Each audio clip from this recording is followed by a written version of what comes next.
Good afternoon, everybody, and welcome to our brand new series of webinars with Polk County Public Schools. My name is Soren Richardson, and with me today I have Stephanie. Stephanie, hi, good afternoon. Hi, everyone. Well, thank you for having us again this year, Stephanie. It's such a pleasure to presenting with you. Would you like to do a short introduction of yourself and tell parents what your role is in the school district? So my name is Stephanie Clark. I am the ESC parent liaison. So I assist with anyone who maybe is looking for specific resources throughout the community, families that are moving in and maybe don't know which schools they're zoned for or where they need to go. Some people just don't really understand the process of sometimes the child can be on a 504 and the parent wants to know the process of if they're looking into an IEP. I can assist with that. And then I am actually able to go into the school with parents if they kind of need that extra assistance within the meetings to kind of sit there and listen to both sides of the table and help kind of bridge that gap between parents and the schools. Awesome. Thank you so much for the introduction, Stephanie. And just so that families know that are watching us, when you reach out to us for anything that you have questions on or dispute that needs to be resolved, and if we need support from the school district, Stephanie is the person that I go to. Well, welcome. We are going to kick off our series. So, just so you know, we're going to be here every month. It's going to be the third Wednesday, I almost said Thursday, Wednesday of the month at 12 o'clock. We are going to have all kind of topics that are related to special education here in Florida. So today I'm going to go ahead and share my screen. Okay, so today we are literally just going to dive straight in it. We are going to start with an IEP, a guide to an IEP that works for you. So like I said, my name is Soren Richardson. I am one of the two co-directors for PEN, Parent Education Network. I'm also the assistant director of programs here at Family Network on Disabilities. But also, besides all my professional titles, I am also mom of a 10-year-old that happens to have Down syndrome. And he is the reason that I am doing this work and I'm sharing my life experience and everything I have learned along the way with you. So before we dive into the IEP workshop, I'm going to tell you a little bit about F&D. We are a 501(c)(3) nonprofit organization. We are funded under the U.S. Department of Education and the U.S. Department of Health. So that means that all the grants that we get makes that all the services that we can provide to families and professionals are free of charge. So there's all free services and we will never charge. We are the statewide parent training information center, and we are also the statewide family to family health information center. So, what is a PTI? PTI, we help families navigate special education, and we are specific here in the state of Florida. Every state in the US has an organization like ours because we are written within IDEA Part D, and IDEA is the Individuals with Disabilities Education Act, and it's the federal law that protects children with disabilities in public schools. Now, a little bit deeper in FND, we were founded in 1985 by parents of children with disabilities like myself and you here, who came together to looking for mutual support and sharing information. 40 years later, we're doing the same work, but on a much larger scale. Now we serve the whole state of Florida. So at FND here, we serve families that have children with disabilities or are at risk of having a disability from birth up to age 26.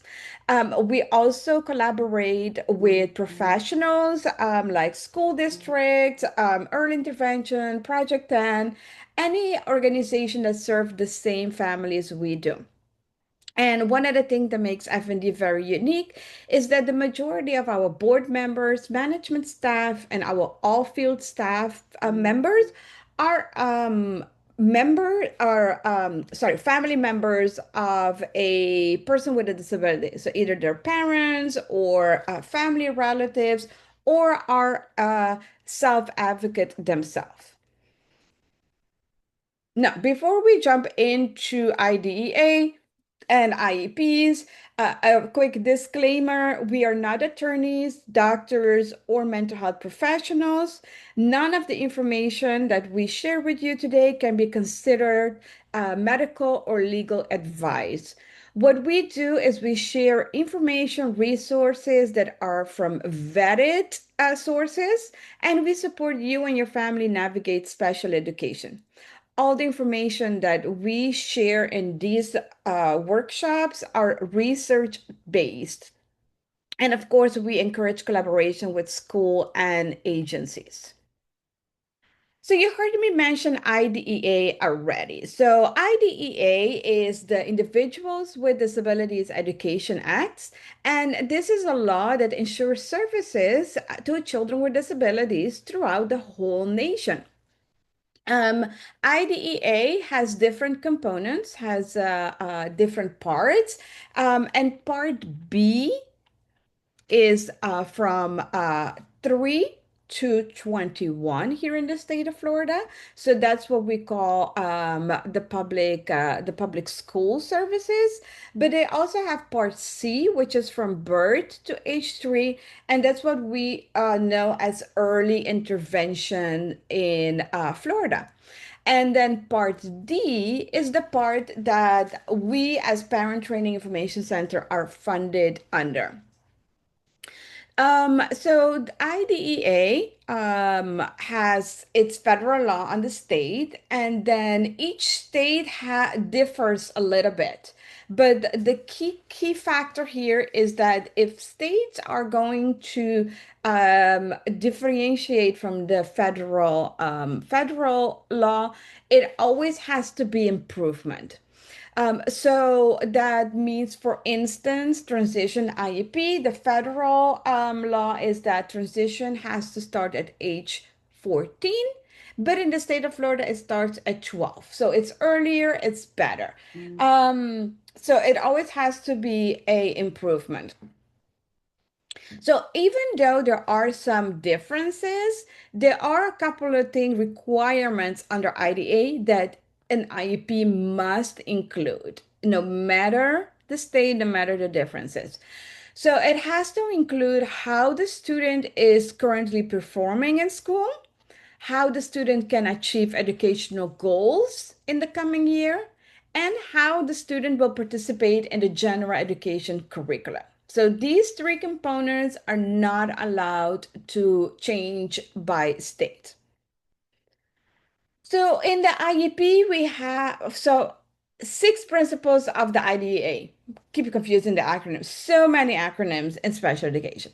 So the six principles of IDEA you can see here in the blocks. We have free and appropriate education. That's FAPE, and this is to make sure that the special education and related services that are provided by the school to students with disabilities are always free. So it's at the expense of the school. They need to meet standards, are appropriate, and provide in conformity with the IEP. Then we have the IEP itself, the Individualized Education Plan. And this is once a child meets criteria under IDEA for special education services, then the IEP team begins developing the IEP. The third component is parent and student participation. It It is required and expected that parents and children play an important role in the development of implementing an IEP. This makes also that parents under IDEA, they are 50% of the team. No matter if it's one parent, two parent, more parents, they are 50%. We also have appropriate evaluation as one of the principles. So, to determine if a child has with a disability qualifies for special education, the school is required to conduct an evaluation within 60 days of receiving parental consent for the evaluation. So the parent need to give formal consent. And then based on this evaluation within the time frame that is established by the state, they will be determined if the child qualifies for an IEP. We have the least restrictive environment as the LRE, and this is a requirement in IDEA, which is section 1412, that the schools are required to educate children with disabilities with children who are not disabled to the maximum extent possible. And then the last and sixth principle of IDEA is the art of procedural safeguards. And these are a set of regulated guidelines that are designed to protect the rights of parents and the children with disabilities, and at the same time give families and school system several mechanisms by which they can resolve their dispute. And the procedure safeguard are being disseminated annually. Usually at your IEP meeting is when you will get a copy of your procedural safeguard. An IEP. So if you are new here and you're just starting the journey of an IEP, so the IEP is a legal binding document that basically is the blueprint of your child's education. It provides that your child receives quality education, has equal access to programs with his or her peers, with completing tasks and goals, and whatever service or technology that your child needs in order to maximize his or her potential in achieving academic success. The IEP is developed as a team that consists of parents, educators, specialists, everybody that work and has input on your child's education. The IEP team. So here you can see there are different people that can be part of your IEP team. So first and foremost, we want to begin with the parents. Like I mentioned at the beginning, it's expected that parents attend all IEP meetings. And although parents must be invited by the school, if they choose not to attend, the meeting may be held without you. So we suggest that you communicate with the school if the time and day does not work out, because the school should give you the opportunity to attend the meeting. Then we also have the student. Parents may bring their child at any age to an IEP meeting, as long as you feel it's appropriate. And once we start the transition IEP, the TIEP, this is one the child can have more involvement, can participate in their actively participate in their IEP. And then when they turn 18, then they gain age of majority. So then they are the ones being invited, and your child may or may not invite you to the IP meeting, but that's going to be their decision and for you to discuss later. Then also we have the different teachers, right? So if your child is in general education, we're gonna have the gen ed teacher there. If your child is in the ESC classroom, we're gonna have the ESC teacher. Maybe your child receives services in both settings, then we're gonna have both the teachers there. And we also have the local educational agency, the LEA. So this is, for instance, your staffing specialist in your school. It's being called differently in different schools, school districts, states, and counties. We also can have, let's say there is a evaluation have been conducted and they need to be, the results need to be discussed. We always want the person that conducted the evaluation to be there to interpret these evaluation and assessment results, or somebody that has the experience and knowledge. If English is not your first language, you have the right under IDA to request a language interpreter. And also, you can invite anyone that works with your child. You can invite private therapists, private BCBAs, RBTs. You can invite your neighbor, your partner. You can invite anybody that can help contribute to your child's education and or support you in the meeting. Before we jump into more of the IEP, I want to mention the RTI MTSS. So RTI stands for Response to Intervention, and MTSS stands for Multi-Tiered System of Support. So in 2004, there was a change in educational thinking brought by us, the RTI. And this is a framework that many schools use to help students who are struggling with academics. So let's say your child is struggling, does not have an IEP, but is struggling. We put in, the schools put in RTI in place, and this is a tiered approach, educational approach aimed to identify struggle areas of struggles and support students whose learning needs are not being met. So RTI MTSS has three different layers. Every student, Gen Ed, students receiving ESC services, everybody is in tier one. So that is the green area that you see in this pyramid. And this is where they collect data, and if they see a student is struggling, then they will bump them up to tier two, which is some when intervention in tier one has not been successful, they go to the tier two, and this is where they will match intervention with students' need. They're going to keep monitoring progress and making decisions um, if change is needed in instructions or goal.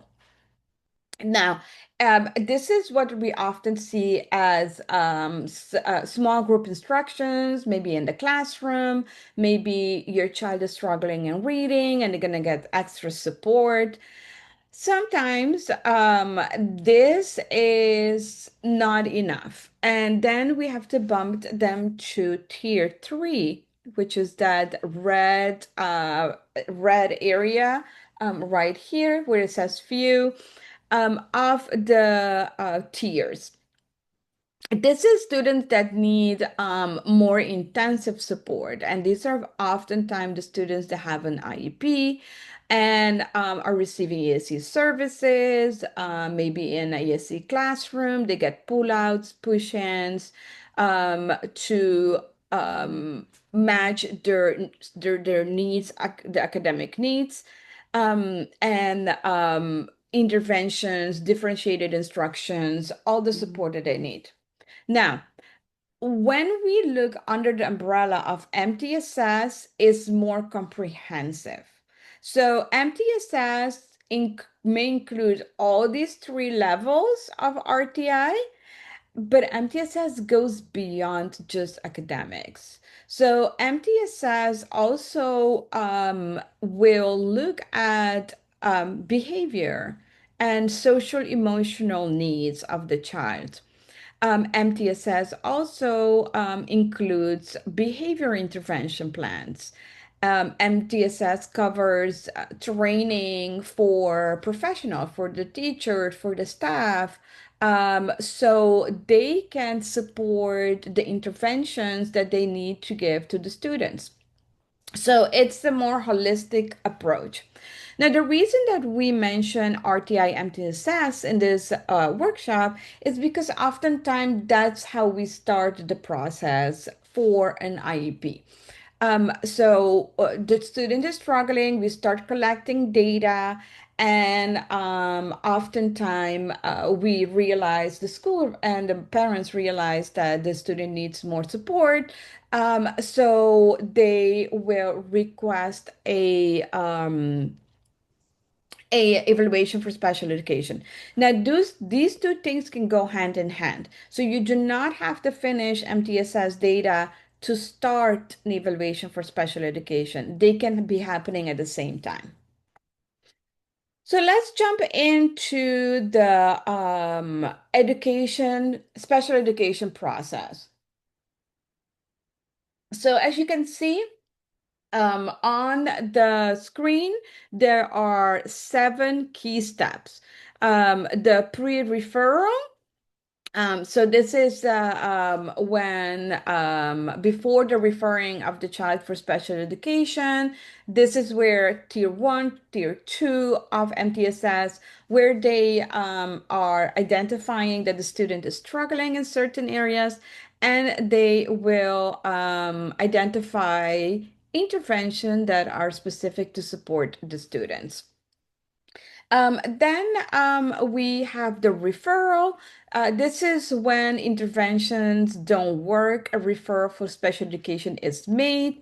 This referral can come by the parents, by the teacher, doctors, and it may happen at any age based on the child's needs and behavior affecting learning.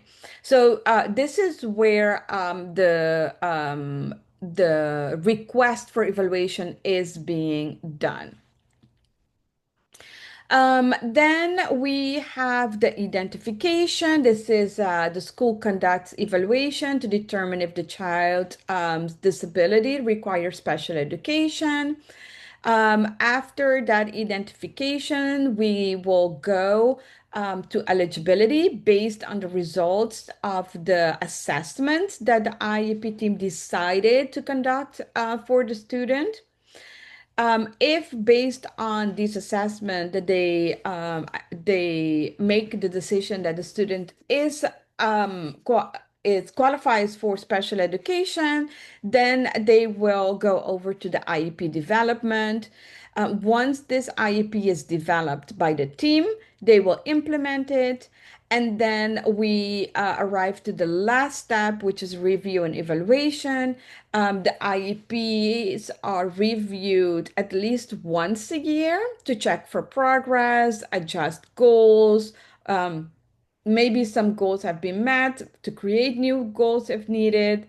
But also, the parent can request or the school can request an IEP meeting before a year. Now let's go deeper into the IEP. So here let me go back. This was the, oh, no, here, this is the special education process. So this is once you completed these steps and the IEP is developed, now we're going to look at the IEP component itself. We have 8 components in the IEP, and we're gonna go into them deeper. So the first component is the present levels of performance. So what is this? So this is the current academic and functional abilities of your child. So in every IEP, depending on in which domains your child is receiving services, it can be all 5, it can be 1, it can be 2. Depending on these domains that your child is receiving services, there's always a description on how your child is currently performing and what are the areas of concern. And we also, IDEA requires for the IEP to include the strengths, the needs, and how the disability affects the learning. So these are all factors that need to be incorporated in the present levels of performance. And the domains are curriculum and learning, social emotional behavior, independent functioning, healthcare, and communication. Now, once we have the present levels of performance in the IEP, where it describes the strengths and the needs, areas of concern, we will go over to create measurable goals. And we're just not going to just create goals, but they have to be smart. They have to be specific, measurable, attainable, realistic, and timely. Now, every time in a present level of performance that there is mentioned a area of concern, an area of need, there need to be a goal for that concern. So that's how we get the goals. Now, then the goals are oftentimes broken down in benchmarks, in smaller chunks. But the goal is what is it that the student will be working towards for the year? Then we have the explanation of progress. So obviously, if you have a goal, you need to know when you meet again if the goal has been uh, attained. Has is the goal maybe not realistic? Do we need to adjust it? So this is where explanation of progress comes in. Um, it is important here not to just wait till the annual IEP meeting to review the data and be aware of the progress of your child. But every 9 weeks, when you have parent teacher conference, this is a great moment to also review the goals on the IEP and see how your child is doing every 9 weeks, because this is where you are able to identify patterns. Maybe after every break, there is a little regression.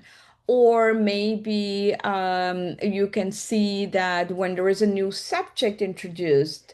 So these are all patterns to keep in mind and to keep reviewing constantly and asking for that data. Um, Explanation of progress. This is how, like I said, they measure the progress, and also it documents the result and how it will be communicated to the parents. So whether that is going to be through progress report every 9 weeks or every 3 months, and who is going to be providing that explanation of progress. There's every all of that is written into the IEP. Now, by reviewing the progress timely, consistently, it will help you to see if you have to modify the plan. So, as a team, you can address those concerns if needed. Now, once you have your present levels, then you have performance, then you, based on that, you're going to create the goals, and then you're going to explain how those goals are being measured and also how they're going to be reported. Then we're going to go over by the services. So we have areas that we're concerned So we're going to create goals for them. And then how and what do we need or the student needs to be able to reach those goals? So what services is needed for those goals? And we have different services. So we have, for instance, specialized instructions. We have related services and supplemented services. For instance, maybe the student needs services in the area of fine motor skills. So then they need OT for support. Maybe language, then they are going to need speech and language. Maybe they need be in a specialized instructions and different way of presenting the material. Maybe instead of written, they need to get it orally. And also want to mention here that transportation is a related service. Okay. Once we have all those components of the IEP in place, then we have to look at placement. So when an IEP is being developed, you cannot start by like, oh, the student is going into this class or this class. It's the goals, right? The area, the plop, the present levels of performance with the goals, with the services, all those components are going to determine placement. And it's an IEP, distinct IEP team decision, which includes also the parents. So together, they must determine the appropriate placement for the student. And that's going to be based on where the specialized instruction can be best provided. And like IDE says, the goal is always to start at the least restrictive environment, which is general education, and then move toward more restrictive options only if and as needed.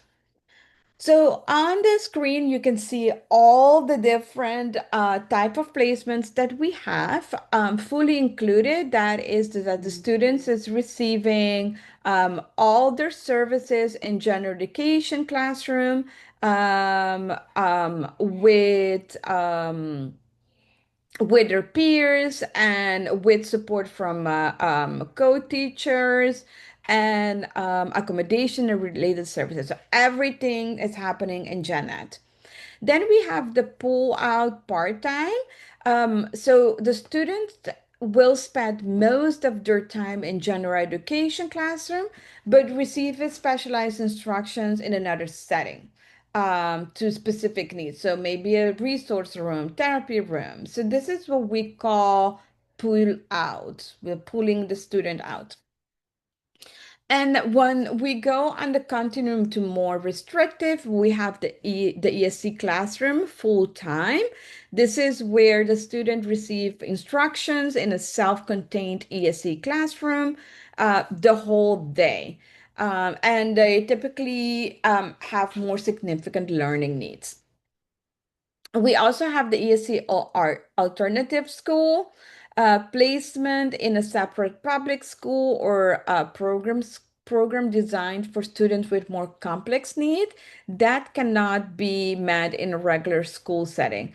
For instance, like EB school setting for emotional behavior disturbance is a more alternative school.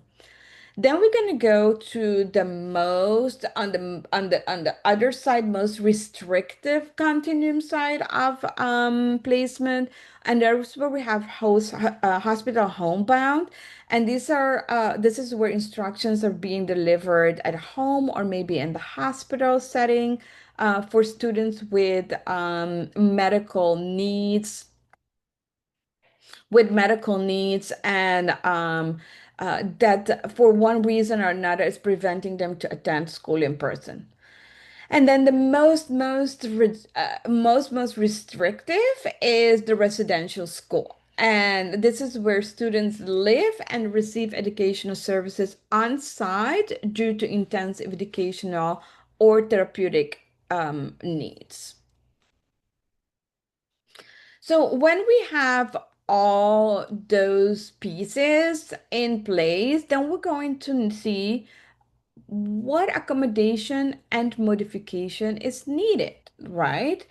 And there's a big difference between these two. So, um, IDEA itself does not really define a regulation, does not define what accommodation and modification is, but there is some agreement as to what they mean, right? So an accommodation is a mechanism that allows a student to complete the same assignment or test as other students, so students without a disability. But there could be an accommodation in time, so change of timing, more time for testing or assignments. The formatting, maybe it could be bigger font, setting, scheduling, response. This is what I mentioned earlier. Instead of it being written, it could be orally. And accommodation does not alter in any way what the test or the assignment measures. It's the same standard curriculum. For instance, an example of an accommodation include a student who is blind taking a braille version of a test, as a student without a disability is taking, or maybe a student is taking a test alone in a quiet room.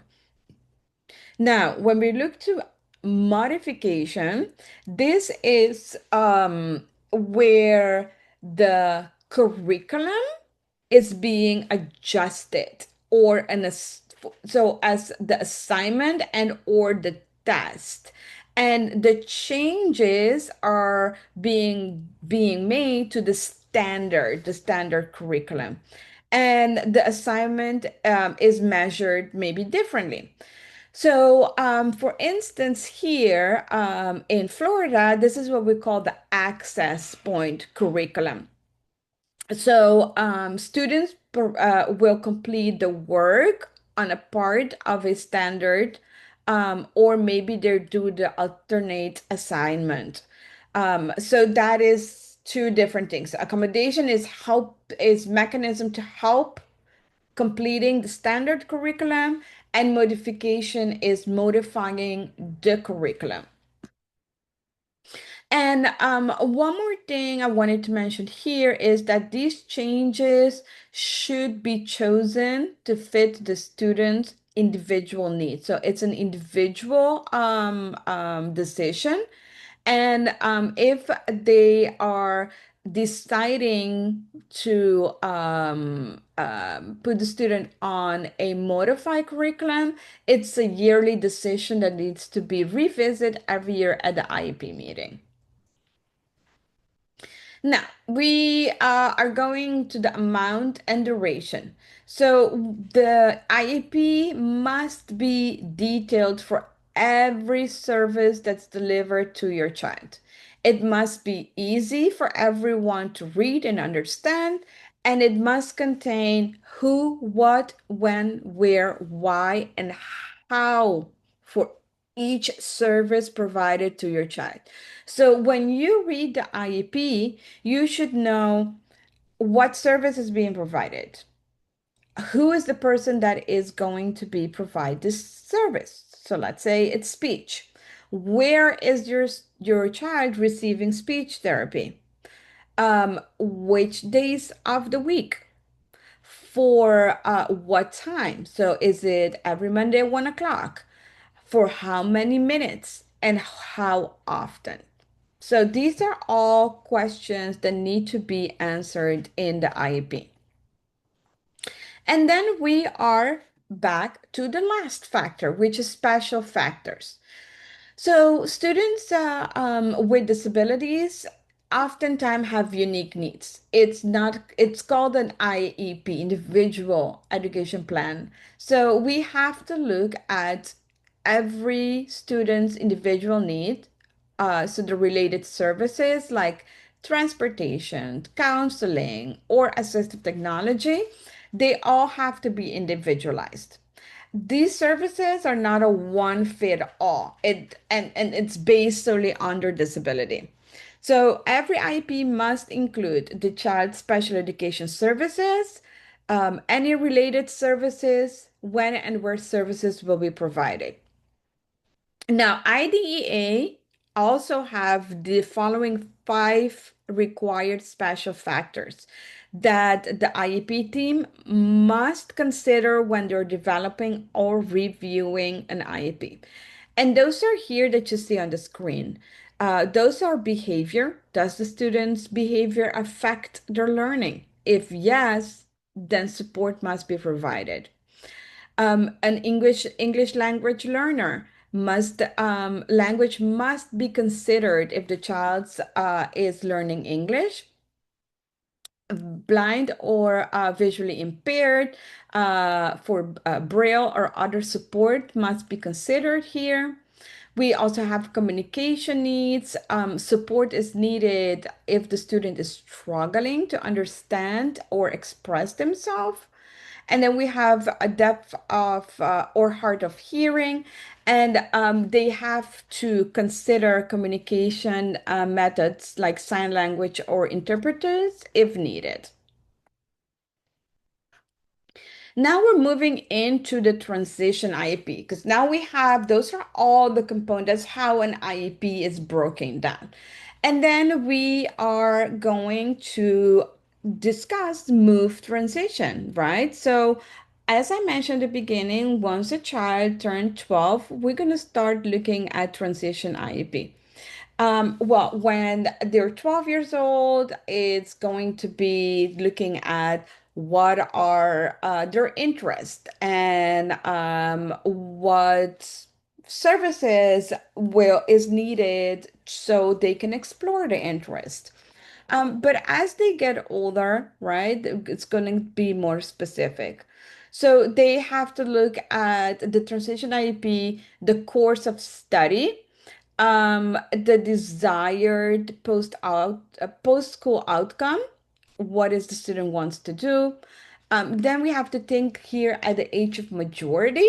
Once a student turn 18, they reach the age of majority, and they will be making decisions for themselves during IEP meetings, and parents are no longer invited unless you have guardianship or you have legal,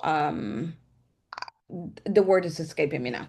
And then also during transition IEP, we want to look at self-determination for the students. We need to look at what are areas of self-determination that we can support the students in and provide instructions in this area. Another component of the IEP is the extended school year. It is required that the IEP includes a statement whether or not extended school year services are needed. Now, ESY is a decision that's being made by the IEP team to educate a child beyond the typical school year. And this is also free, so parents are not paying for these services. And the eligibility for ESY is determined by the IEP team, again, on individual basis. Big difference, ESY is not summer school, okay? Now, on the screen, you can see six factors that may or may not determine if the student is eligible for ESY. Um, a couple of tips to succeed. The IEP process can be very emotional. It can be draining. There is a lot of factors and there's a lot of learning. So one of the very first thing I want to mention is focus on build relationship. Regardless of if you had negative experience in the past with teachers, with schools, or with the system in general, right? Um, these are at the end people that are teaching and caring for your child. So I always liked, and I still do, build relationship with the school, with my teacher, with the IEP team, be involved in the PTA at school, and establish a routine for communication and sharing information with them. Try to attend all meetings. You can attend meeting in person. You can do it virtually, by phone. Communicate with the school and attend all meetings, if possible. One other thing that we hear a lot in Florida is if you're not in agreement with the IEP, don't sign it. Here in Florida, your signature equals attendance. It does not equal in agreement. So what we say to parents, if you're not agreement, always sign your IEP and then make a note in your parent input, so it's documented in the IEP, areas you are not in agreement with, and organize your records, whether that is hard copy paper, or that is digitally. I personally have a Google Drive that is by year, and I have in there parent teacher conferences, daily notes. I document all the data, the IEP, data from the IEP, FBA, functional behavior assessment, behavior plan by year, so you can compare. Stay organized, and whatever way works for you, uh, that is what you should keep up. It's a lot, so be as prepared as possible. And then what to bring to your IEP meeting, right? You bring essential documents, your current IEP plan, your notes, any evaluation you want to share, your list of concerns. Maybe you have proposed accommodation and goals. Also, of course, notepad, pens, your IEP binder, water, anything you want to bring that makes you comfortable. Also, support and backup. Um, um, a collaborative mindset. You are part of the team. It's a team. Everybody's working together. Also, a trusted partner, family member, or a therapist of your child, and also share about your child. I always share during IP meetings how important this IP meeting is, how much I appreciate everybody working together, and that every IEP for me personally is important. I do share with them that my goal for my son is for him to grow up to be an independent individual, and as independent as he can. That means differently for everybody, but I want him to reach his full potential, be a contributed member of society, paying his taxes, work, live in his community, and that every IEP meeting is a stepstone for me and for him to reach that goal. And I share things that he likes to do, and that always helps to put in perspective, why are we all there together? So really share and bring that positive mindset. That brings us to the last of our slide of our presentation. Here you can see our our address and our email. And I would like to show you all something else here. So, no, here, this is what I want to show you. So here you can see the small flyer. I am going to put this in the chat. If you're watching this in the recording, you're going to find it in the comment below. This is our digital flyer. I like to call this your special education digital library. And every month we are going to be creating one of these by topic. And I'm just going to give you the link of the Zoom to join us. And then all these links are clickable. They're going to open up and give you the resources that belongs to the workshop.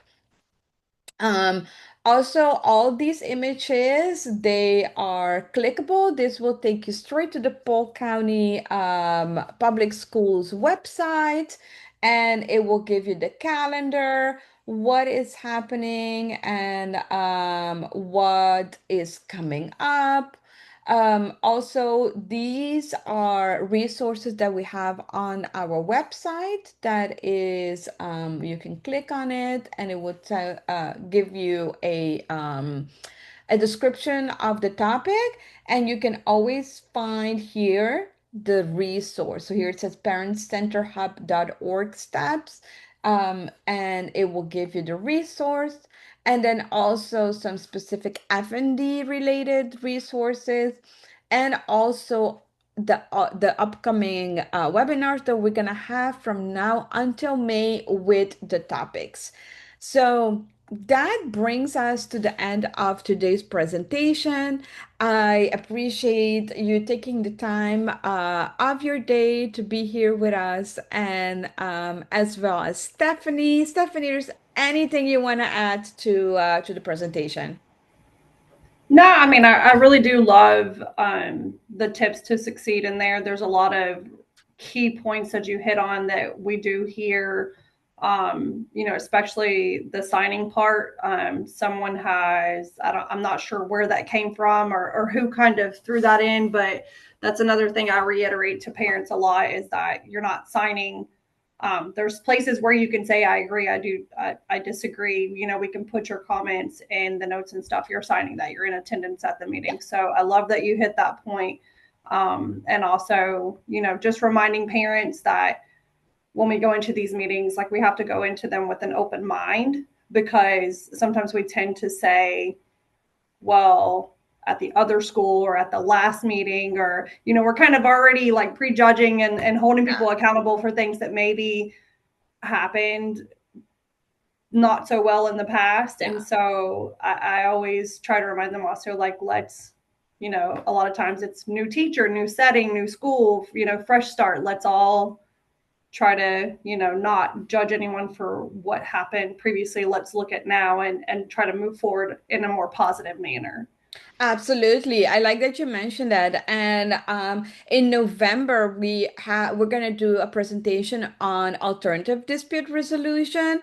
And I really, really love that. I just presented that on Saturday for OSPS in Orange County.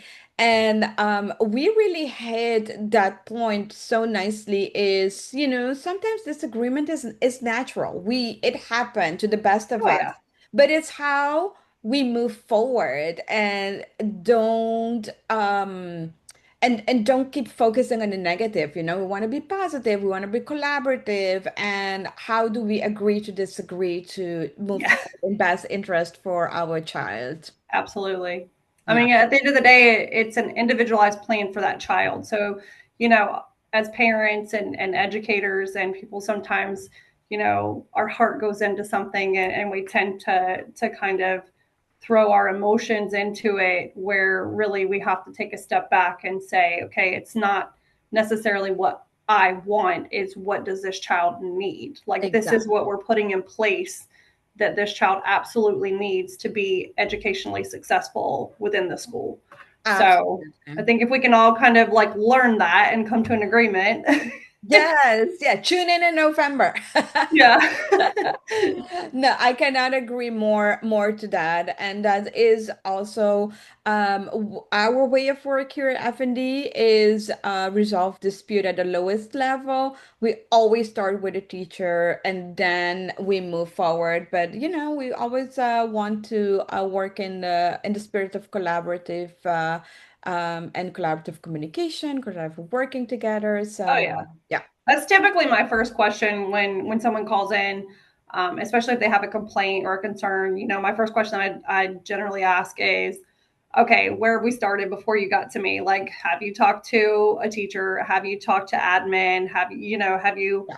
reached out to someone within the school first, and then I'm able to kind of put the right people in place for them. If it's a yes, yes, yes, yes, I'm getting nowhere. Okay, now I have a team of people that I can. But when you're starting up here before you've even tried to, sometimes that's why I said I'm like that. We joke and say I'm like that middleman that kind of Yeah. comes in. Yeah. That's like that buffer between. I'm Yes. like the trying to bridge that gap between there. So, I try to take them from a level of, you know, just a lot of anxiety to, okay, we're calm, we're good. This is our next plan of action, to move forward. Absolutely. I love that. And one other thing, I was looking at the calendar that you guys have on your website. I would really, really suggest parents to go under. You guys have it's up to date. There's all the ESC parent advisory, the district advisory council. Days are on there. So there are so many ways to be involved with the school district and be involved with your community in school. So I really encourage parents to go there and look at all the events that you guys have coming up. Oh yeah. And the family, we have the parent advisory ones are typically on a school night during the week. But we do have those family engagement conferences that I had told you about, and Yeah. those are on the weekend. So, a lot of parents, if they can't get to some of the events during the week when we have it, we do have those on a Saturday, and those are great. They provide breakfast, they provide childcare, and they do breakout sessions and kind of give these little quick views Right. on some different concerns that parents have, and they try to space it out in different locations throughout the district to kind of hit, Yeah. different areas for parents. So that's another great place to go to. Yeah, absolutely. We'll put the information in the next flyer, and we're gonna be there. FND is gonna be there. So Sounds stay good. tuned. So we are right on the time, 1 o'clock. Thank you so much, Stephanie. And thank you, everybody. And we will see each other next month on September 10th. And we're going to talk about effective parent-teacher conference, and we're going to be focusing on that communication piece as well. Yes, So, ma'am. yeah, we will see each other every next month, and have a good rest of your day. Okay, thank you so much. You're welcome. Bye.